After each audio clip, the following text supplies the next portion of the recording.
que me ajudar aqui, né? Vou perder a oportunidade. Para quem não conhece, é meu filho, José. Abra sua Bíblia no livro de Salmos, capítulo 119, o verso 86. Aí você vai tocando no ritmo do martelinho ali. Salmo 119, verso 96.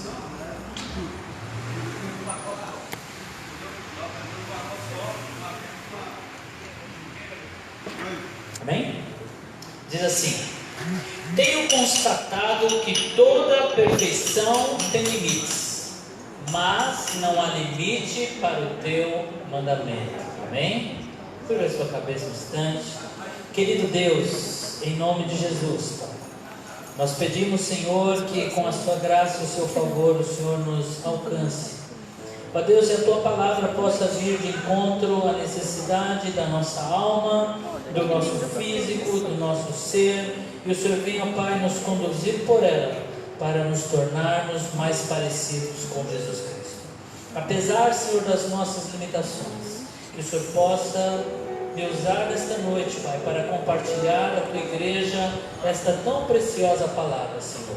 Não deixe, Senhor, que a distração venha roubar de nós esse alimento para a nossa alma, mas em nome de Jesus, ajude-nos a absorver tudo aquilo que o Senhor tem para nós. Amém. Diz a lenda que um menino, ele subiu uma montanha e lá em cima ele encontrou um ninho de águia. E nesse ninho de águia ele viu que tinha ovos e ele pegou um daqueles ovos e levou para casa.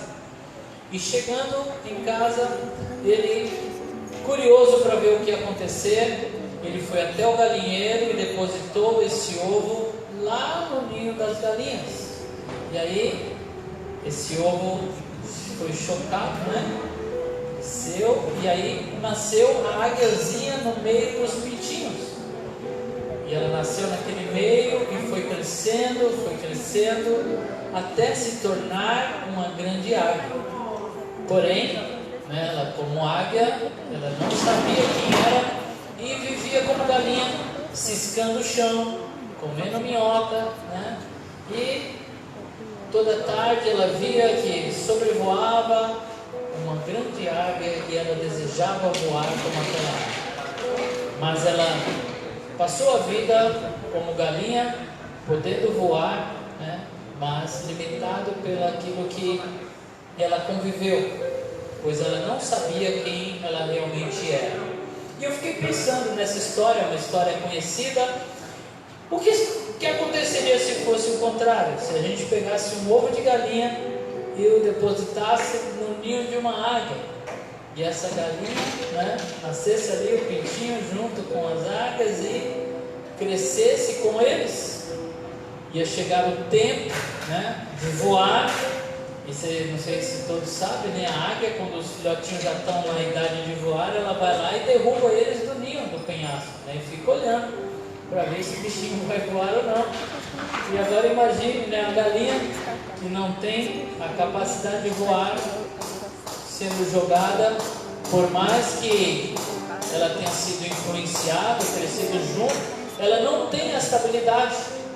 Então essa história de limitação para a águia é uma história também de colocar algo no ambiente que não é dele. Por mais que a galinha tenha as suas virtudes, né? Principalmente assada, né? Ensopada, na canja, ela nunca aprenderia a ser águia. E é sobre isso que eu quero falar, sobre limites. Limites. Deus colocou limites. Olha o que diz em Jó, capítulo 38, verso 8 ao 11. Diz assim: quem represou o mar, pondo-lhe portas, quando ele rompeu do ventre materno, quando o vestiu de nuvens e em densas trevas o envolvi, quando fixei os limites e lhe coloquei portas e barreiras, quando eu lhe disse: até aqui você pode ver, além deste ponto não, aqui faço parar as suas ondas orgulhosas. Esse diálogo, de Deus com Jó, falando sobre a criação, Deus diz que Ele colocou limites para o mar e o mar obedece. De vez em quando Deus dá uma balançadinha a mais na água, E aí nós temos os tsunamis, que vêm e são tão destrutivos. Mas Deus colocou limite até para o mar. E Deus, Ele trabalha com limites. E nós vamos entender por que Deus usa os limites. Tem um texto em Provérbios 8, 27, que diz assim: quando Ele estabeleceu os céus, lá estava eu. Quando Ele traçou o horizonte sobre a superfície do abismo, quando colocou as nuvens em cima e estabeleceu as fontes do abismo, quando determinou as fronteiras do mar para que as águas não a violassem a sua ordem, quando marcou os limites dos alicerces da terra, eu estava ao seu lado e era eu o seu arquiteto. Dia a dia eu era o seu prazer e me alegrava continuamente com sua presença. Esse texto de Provérbios está falando sobre a sabedoria pessoa, que é Jesus Cristo. É um texto maravilhoso que mostra Jesus ao lado de Deus, estabelecendo as leis, colocando limites a todas as coisas, e Deus, Ele nos deu limites. São os limites que estabelecem quem eu sou. Eu só sou quem sou por causa dos limites. Quando eu rompo esses limites, eu deixo de ser quem eu sou. Por exemplo, se eu romper com os limites dos valores morais, porque a liberdade que o mundo apregoa diz: faça o que bem entender e seja livre. Mas na verdade isso não é ser livre. Cristo, Ele me libertou, mas eu preciso entender onde que é o lado de dentro e onde que é o lado de fora. Cristo me libertou de onde? Aonde eu estou desfrutando esta liberdade? No que eu estava aprisionado? Se eu não entender esta prisão, jamais eu vou entender a liberdade. E a prisão, que nos segurava era o pecado. A falsa liberdade que diz: viva sem limites. Deus impôs limites, e como filhos nós também devemos impor limites.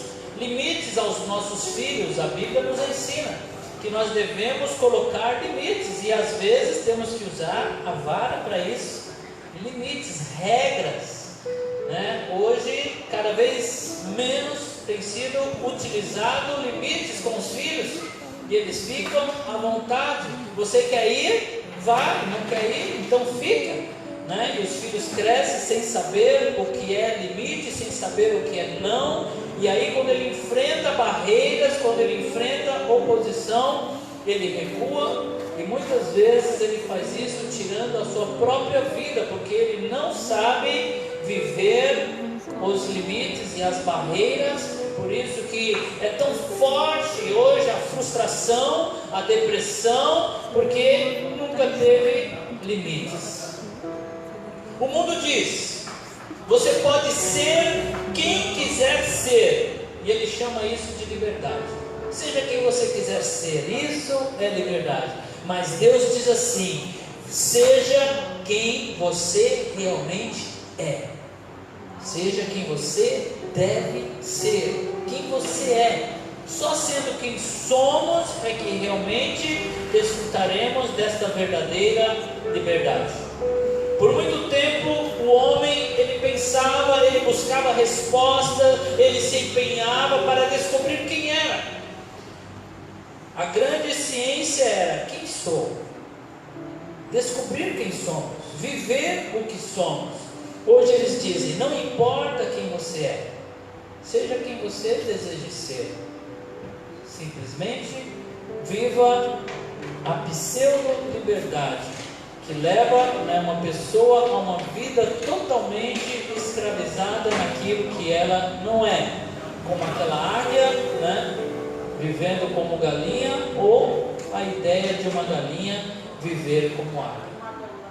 Hoje eu recebi um vídeo e é interessante porque parece que é uma ilustração, mas isso realmente acontece. Você coloca um animal junto com os outros, ele acaba adquirindo hábitos. Eu queria pôr um vídeo aí, dá para soltar, Luana?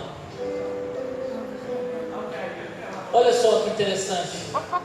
Uma galinha que vivia com os patos, ela caminha como se fosse um pato. Ela realmente acha que é um pato. Que bonitinha! É engraçado de ver, mas se nós somos criados em um ambiente que nos força a ser aquilo que nós somos, vai acontecer isso, riso, porque é engraçado alguém ser aquilo que não é. A humanidade cada vez mais volta-se para si mesma, mas o Evangelho veio para desconstruir esta forma egoísta de pensar e de viver, olhando só para mim, sem ter parâmetros, sem ter limites. 1 Coríntios 10, 23 diz assim: tudo é permitido, mas nem tudo convém. Tudo é permitido, mas nem tudo edifica. Ninguém deve buscar o seu próprio bem, mas sim o dos outros. Nós podemos dizer que nem tudo edifica, ou seja, tudo é permitido, mas os limites dizem quem eu sou. Ninguém deve buscar o seu próprio bem, todos devem ter limites.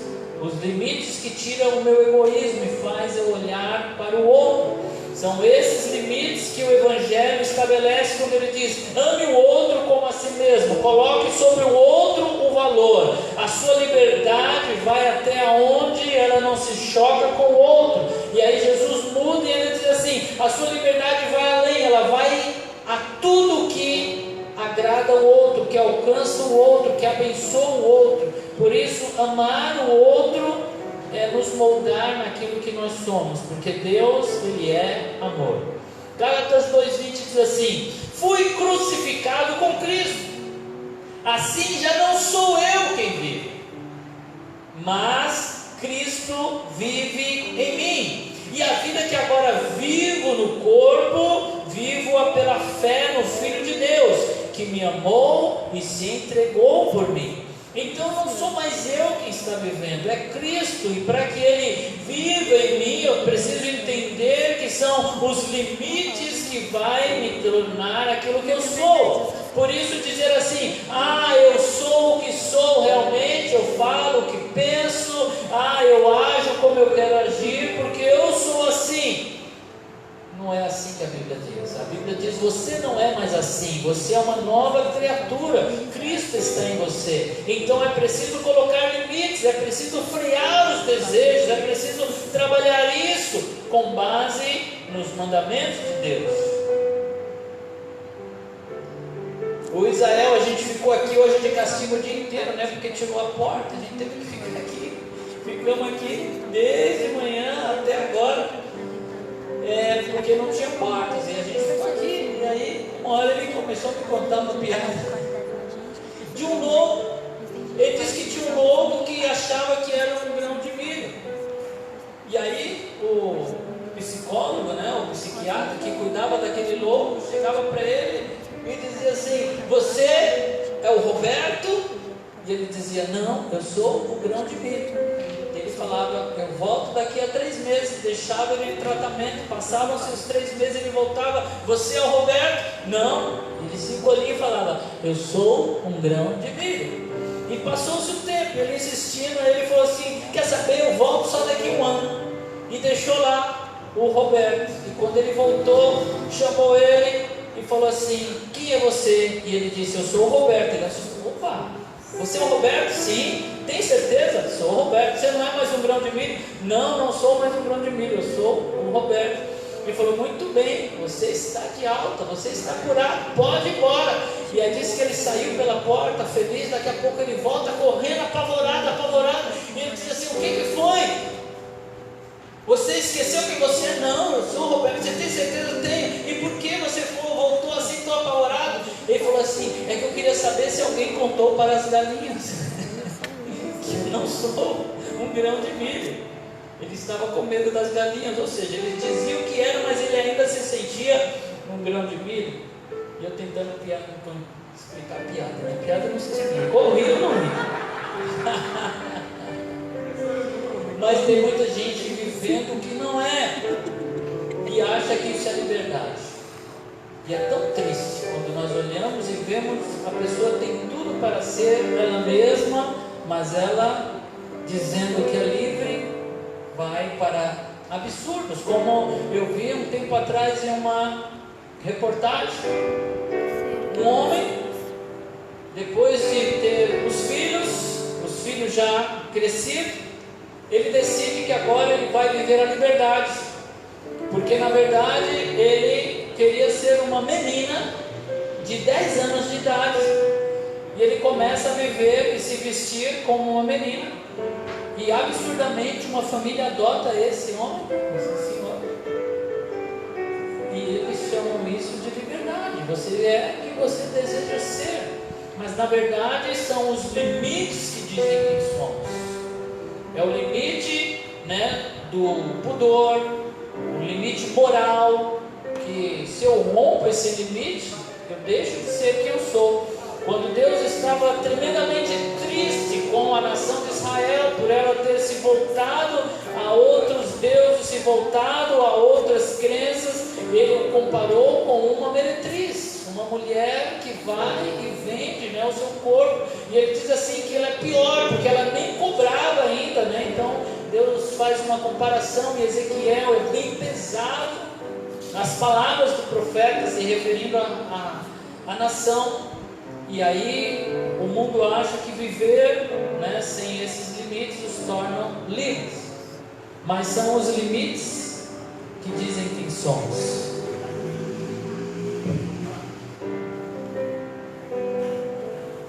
Deus estabeleceu limites para que a gente pudesse viver a verdadeira liberdade. Foi rompendo esses limites que o homem deixa o Éden, e ele parte porque ele não quer mais que alguém decida por ele. Então Adão, ele deixa o Éden para viver fora dos limites que Deus estabeleceu. Ele queria ser dono do próprio nariz, tomar as próprias decisões, mas são esses limites que me protegem e dizem quem sou. Quando Deus diz não ultrapasse ele, e aí a pessoa diz, mas eu vou aonde eu quero, eu sou o dono do meu nariz. Nós temos aprendido que o pecado, ele é reprovado por Deus, não porque é uma regra, mas porque ele é ruim, porque ele machuca, porque ele me gera feridas terríveis, não as consequências do pecado e do erro. Por isso que Deus, ele estabelece limites, ele diz, olha, vai até aqui.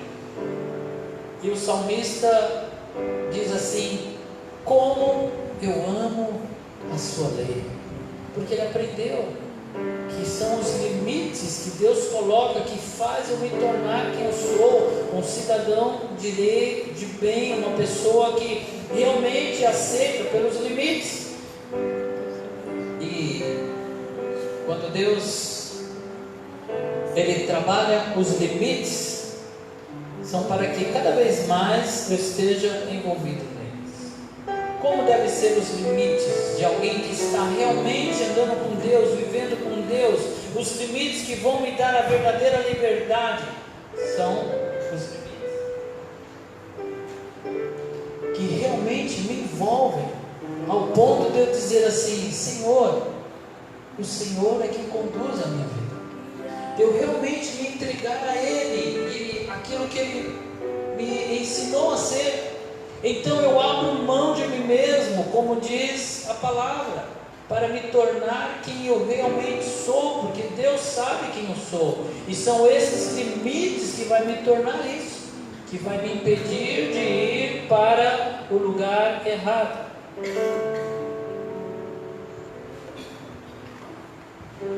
Abra sua Bíblia no livro de Tito. E nós vamos ver, eu quero encerrar lendo esse texto. Tito capítulo 2, ele fala sobre viver a verdadeira liberdade.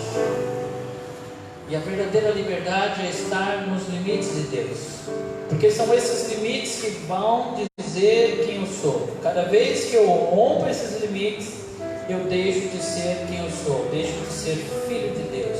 Tito capítulo 2, verso 1 diz assim: você porém fala o que está de acordo com a sã doutrina. Você usa este livro, você usa a doutrina, a palavra para estabelecer os limites. Ensine os homens mais velhos a serem sóbrios, limites, dignos de respeito. Para isso tem que ter limites, sensatos e sadios na fé, no amor e na perseverança. Semelhantemente, ensine as mulheres mais velhas a serem reverentes na sua maneira de viver, a não serem caluniadoras nem escravizadas a muito vinho, mas a serem capazes de ensinar o que é bom. Assim poderão orientar as mulheres mais jovens a amarem seus maridos e seus filhos, a serem prudentes e puras, a estarem ocupadas em casa, a serem bondosas, sujeitas a seus próprios maridos, a fim de que a palavra de Deus não seja difamada. Limites. Da mesma maneira, encoraje os jovens a serem prudentes. Em tudo seja você mesmo exemplo para eles, fazendo boas obras. Em seu ensino mostre integridade e seriedade. Use linguagem sadia, contra a qual nada se possa dizer, para que aqueles que lhe opõem fiquem envergonhados por não terem nada de mal para dizer a nosso respeito. Ensine os escravos, e aqui um exemplo de limites, né? Ensina os escravos aqui a fugir? Não. Ensina os escravos a se submeterem tudo aos seus senhores, a procurarem agradá-los e não serem respondões, e a não roubá-los, mas a mostrarem que são inteiramente dignos de confiança, para que assim tornem atraentes em tudo o ensino de Deus, nosso Senhor. Porque a graça de Deus se manifestou salvadora a todos os homens. Ela nos ensina a renunciar à impiedade e às paixões mundanas, e a viver de maneira sensata, justa e piedosa nesta era presente, enquanto aguardamos a bendita esperança, a gloriosa manifestação do nosso grande Deus e Salvador Jesus Cristo. Amém? Se coloque de pé.